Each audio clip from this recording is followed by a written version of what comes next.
এবার মহাখালীর আমতলীতে সড়ক অবরোধ তিতুমিরের শিক্ষার্থীদের।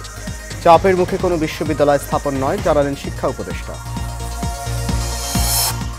সিলেটে ট্রাক প্রাইভেট কারের সংঘর্ষে একই পরিবারের 4 জনের মৃত্যু, সবাই ঢাকার ড্যামরার বাসিন্দা। টাঙ্গাইলে আওয়ামী লীগ নেতা ফারুক হত্যা মামলার রায় ঘোষণা, সাবেক এমপি রানা সহ 10 আসামি খালাস। এবং আখেরি মোনাজাতের মাধ্যমে শেষ হলো ইজতেমার প্রথম পর্ব। বিশ্বের শান্তি ও মুসলিম উম্মার সমৃদ্ধি কামনা।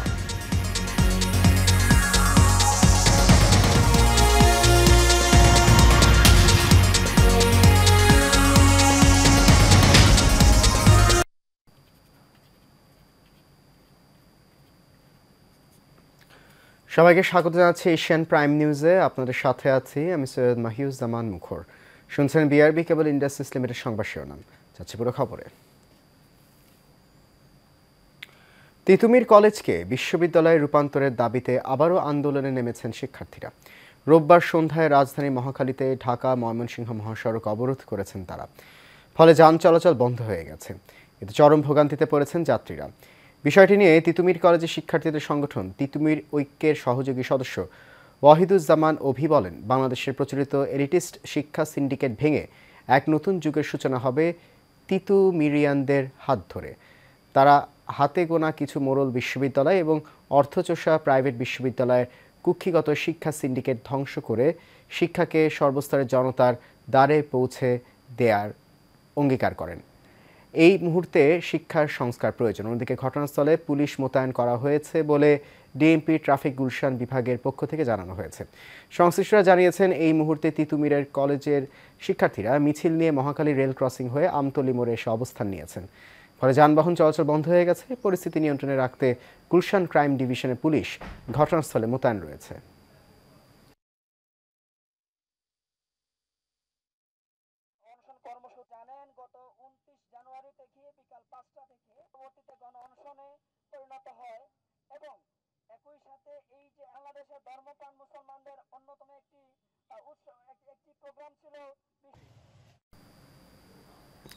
এদিকে শিক্ষা উপদেষ্টা ডক্টর ওয়াহিউদ্দিন মাহমুদ বলেছেন, তিতুমির কলেজকে কোনো বিশেষ সুবিধা দেওয়ার সুযোগ নেই।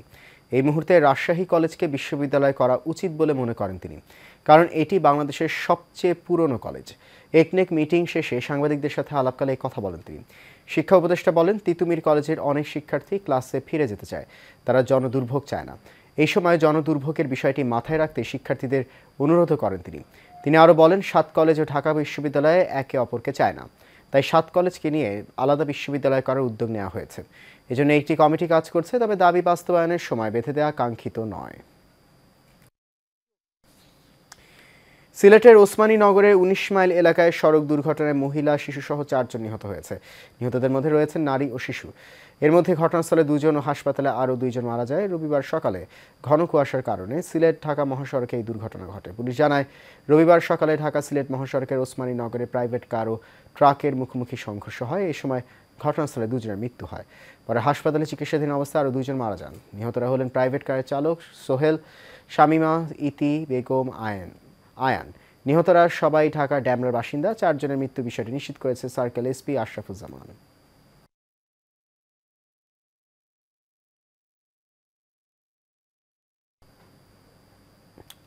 গণতন্ত্রের পথ রুদ্ধ করে ফ্যাসিস্ট আওয়ামী লীগ সরকার দেশে মেধা ও মুক্ত চিন্তার বিকাশ রুদ্ধ করেছিল বলে মন্তব্য করেছেন বিএনপির সিনিয়র যুগ্ম মহাসচিব রুহুল কবির রিজভী। বিকেলে অমর 21শে বইমেলায় জিয়া স্মৃতি পাঠাগার উদ্বোধন করে কথা বলেন তিনি। এ সময় বিএনপির চেয়ারপারসনের উপদেষ্টা আব্দুস সালাম বলেন, আওয়ামী লীগ আমলে 21শে বইমেলায় বিএনপির কোনো স্টল বরাদ্দ পায়নি, ইচ্ছা করে তা দেয়া হতো না। ফ্যাসিস্ট সরকার পতনের পর বইমেলা সবাই অংশগ্রহণ করেছে, প্রকাশকরা স্বাধীনভাবে কাজ করছে।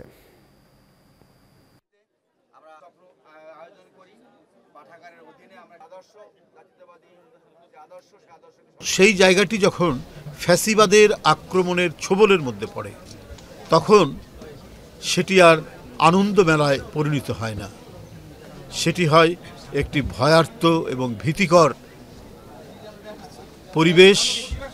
অন্য কিছুর নামে নিতে পারি না, তখন সে তার নিজস্ব প্রকাশনীর নামে নিয়ে সেখানে অন্তত আমাদের বইগুলো সেখানে সে উপস্থাপন করার চেষ্টা করেছে। এই ছিল গত 17টা বছর।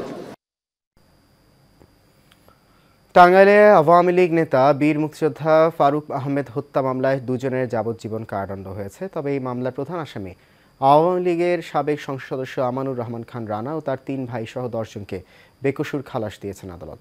টাঙ্গাইলের প্রথম অতিরিক্ত জেলা ও দায়রা জজ আদালতের বিচারক মোহাম্মদ মাহমুদুল হাসান আজ রোববার বিকেলে এই মামলার রায় ঘোষণা করেন। যাবজ্জীবন কারাদণ্ডপ্রাপ্ত দুজন হলেন মোহাম্মদ আলী ও কবির হোসেন। মোহাম্মদ আলী 2014 সালে গ্রেপ্তার হওয়ার পর ফারুক হত্যায় জড়িত থাকার কথা স্বীকার করে আদালতে জবানবন্দি দেন। তার জবানবন্দিতে এই হত্যার সঙ্গে আমানুর রহমান ও তার ভাইদের জড়িত থাকার বিষয়টি বের হয়ে আসে। জামিনে মুক্ত হওয়ার পর তিনি পলাতক আছেন। দেশ, জাতি ও মুসলিম উম্মার শান্তি ও সমৃদ্ধি কামনায় আখেরি মোনাজাতের মাধ্যমে শেষ হলো বিশ্ব ইজতেমার প্রথম পর্ব। মোনাজাতের পর মহাসড়ক, ট্রেন ও মেট্রো রেলে বাড়ির পথে রওনা হন মুসল্লিরা। এতে ভিড় জমে যায় সড়ক পথে। আরিফ খান আবিরের পাঠানো তথ্যছবিতে বিস্তারিত জানাচ্ছেন জাবালুন নূর। ইজতেমা স্থলের আশপাশের এলাকায় যান চলাচল বন্ধ থাকায় এভাবেই পায়ে হেঁটে আখেরি মোনাজাতে অংশ নেন অনেকে। রোববার সকাল 9:15টার দিকে আখেরি মোনাজাত পরিচালনা করেন তাবলিগ জামাত বাংলাদেশের শীর্ষ মুরব্বী কাকরাইল জামে মসজিদের পেশ ইমাম ও খতিব মাওলানা জুবায়ের আহমেদ। মোনাজাতে অংশ নেওয়া হাজারো মুসল্লি নিজের আত্মশুদ্ধি ও নিজ নিজ গুনাহ মাফের প্রার্থনার পাশাপাশি দুনিয়া ও আখিরাতের কল্যাণ কামনা করেন। অনেক প্রচুর লোক, এবার ভালো লাগছে।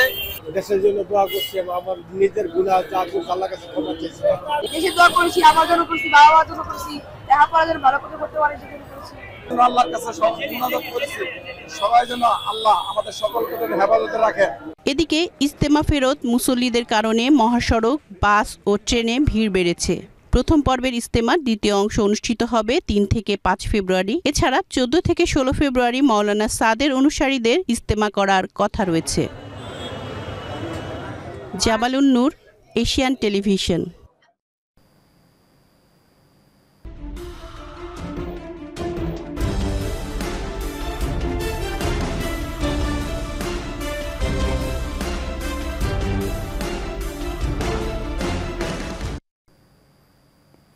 কক্সবাজার সিভিল সোসাইটির উদ্যোগে সংস্কার, জাতীয় ঐক্য ও নাগরিক ভাবনা শীর্ষক নাগরিক সংলাপ অনুষ্ঠিত হয়েছে। পাবলিক লাইব্রেরির শহীদ সুভাষ হলে বৈষম্যহীন রাষ্ট্র বিনির্মাণে নাগরিক সমাজের ঐক্যের সম্মেলন এই স্লোগান ধারণ করে এই সংলাপের আয়োজন করা হয়। সংলাপে মডারেটরের দায়িত্ব পালন করেন সিভিল সোসাইটির সভাপতি আবু মোর্শেদ চৌধুরী। এতে আলোচক ছিলেন নাগরিক কমিটির কেন্দ্রীয় সদস্য সুজাউদ্দৌলা, সাবেক জেলা কৃষি শিক্ষা কর্মকর্তা নাসির উদ্দিন, প্রেস ক্লাব সভাপতি মাহবুবুর রহমান, অ্যাডভোকেট রমিজউদ্দিন, এবি পার্টির সহ সভাপতি জাহাঙ্গীর কাশেম, ছাত্র প্রতিনিধি শাহিদুল ওয়াহিদ শাহেদ সহ বিভিন্ন রাজনৈতিক ও ব্যবসায়ী সংগঠনের নেতৃবৃন্দ। 24-এর যে আন্দোলন হয়েছে জুলাই এবং আগস্ট বিপ্লবের ফলে আমরা দেখেছি যে পরবর্তীতে সবাই বিক্ষিপ্ত হয়ে গেছে। বিভিন্ন দলের প্রতিনিধি, ছাত্র প্রতিনিধি আমরা মতামত নিয়েছি কিভাবে সংস্কার হতে পারে, কিভাবে আমরা জাতীয় ঐক্যতে উপনীত হতে পারি। মূলত এটা নিয়ে আজকের এই ক্ষুদ্র আমাদের প্রয়াস। গাজীপুরের নবগঠিত আহ্বায়ক কমিটিতে ফজলুল হক মিলনকে আহ্বায়ক, শাহ রিয়াজুল মান্নান 1 নম্বর যুগ্ম আহ্বায়ক এবং চৌধুরী ইশরাক আহমেদ সিদ্দিকীকে যুগ্ম আহ্বায়ক করায় আনন্দ মিছিল করেছে শ্রীপুর পৌর বিএনপি। পৌর বিএনপির সাধারণ সম্পাদক বিল্লাল হোসেন ব্যাপারীর উদ্যোগে ঢাকা ময়মনসিংহ মহাসড়কের মাওনা চৌরাস্তা এলাকায় মিছিল হয়।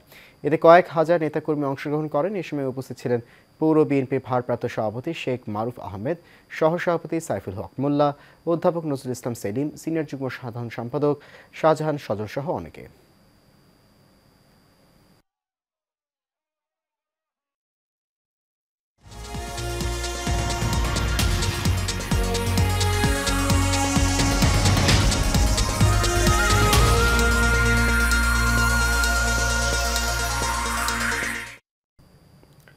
বিরতির পর আবারও সবাইকে স্বাগত আছে এশিয়ান প্রাইম নিউজে।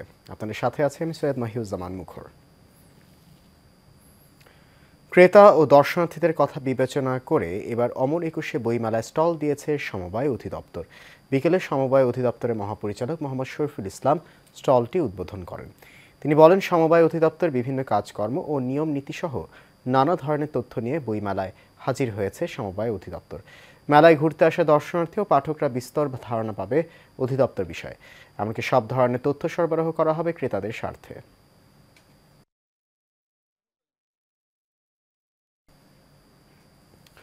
আড্ডা সাথে বই শিরোনামে ব্যতিক্রমধর্মী প্রাণবন্ত এক সভার আয়োজন করেছেন কথা সাহিত্যিক ও জনপ্রিয় গোয়েন্দা লেখক অরুণ কুমার বিশ্বাস।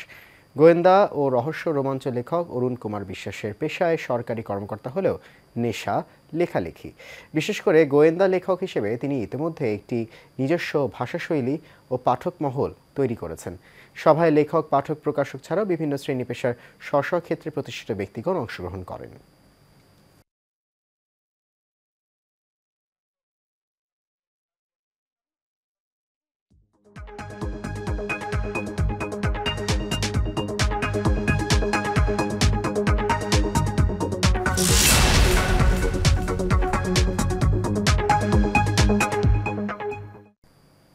এক্সিম ব্যাংক বাণিজ্য সংবাদ।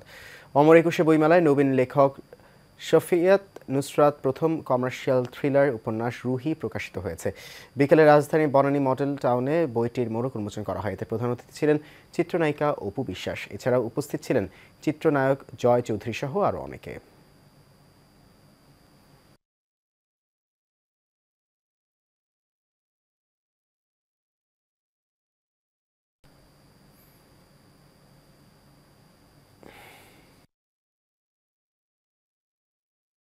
জানাবো খেলার সংবাদ।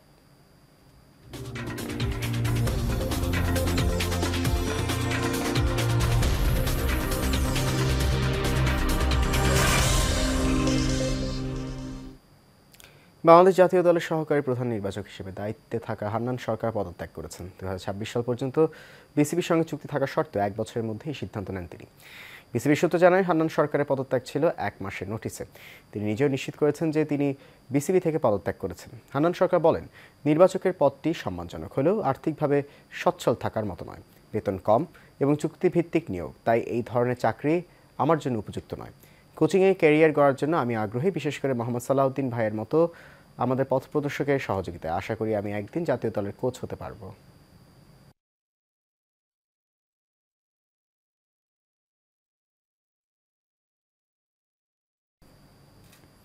শেষ করবো এশিয়ান প্রাইম নিউজ। তার আগে বিআরবি কেবল ইন্ডাস্ট্রিজ লিমিটেড সংবাদ শিরোনামগুলো জানিয়ে দিচ্ছি আরও একবার।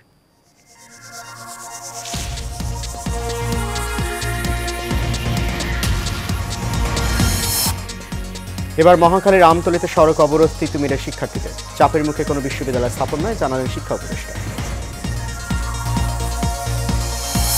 সিলেটে ট্রাক প্রাইভেট কারের সংঘর্ষে একই পরিবার 4 জনের মৃত্যু, সবাই ঢাকার ড্যামরার বাসিন্দা।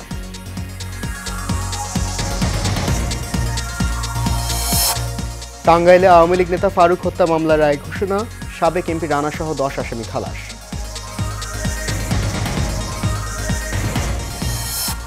এবং আখেরি মোনাজাতের মাধ্যমে শেষ হলো ইজতেমার প্রথম পর্ব। বিশ্বের শান্তি ও মুসলিম উম্মার সমৃদ্ধি কামনা।